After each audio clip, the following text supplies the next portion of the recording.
మన రోజువారీ ఆహారంలో హెల్దీ బ్రేక్ఫాస్ట్ ఎంత ముఖ్యమో అందరికీ తెలుసు. అలాంటి సమయంలో చాలా మంది పోహాని ఎంచుకుంటారు. ఎందుకంటే ఇది తేలికగా జీర్ణమయ్యే ఆహారం, వెంటనే ఎనర్జీ ఇస్తుంది, రుచికరంగా కూడా ఉంటుంది. కానీ పోహా నిజంగానే ఆరోగ్యానికి మంచిదా? పోహా అంటే ఫ్లాటెండ్ రైస్, అంటే తొరిగిన అటుకులు. ఇవి కార్బోహైడ్రేట్స్ లో మంచి మూలం, త్వరగా జీర్ణమయ్యే గుణం కలిగి ఉంటాయి.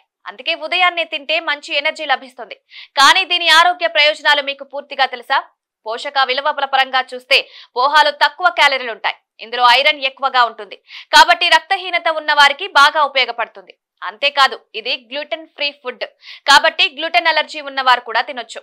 కానీ పోహా తినడం ఆరోగ్యానికి మంచిదా కాదా అనేది ఎలా వండుకుంటున్నామో దాని మీద ఆధారపడి ఉంటుంది.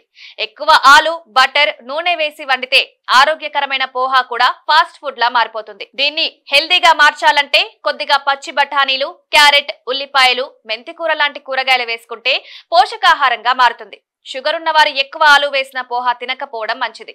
పెనాల్లో ఎక్కువ నూనె వేయకుండా తక్కువ మసాలాలతో తింటే ఇంకా ఆరోగ్యంగా ఉంటుంది. సరైన విధంగా వండుకుని తింటే పోహా ఆరోగ్యానికి మంచిదే. మరి మీరు పోహా ఎలా తింటారు? మీ ఫేవరెట్ స్టైల్ ఏంటో కామెంట్ చేయండి.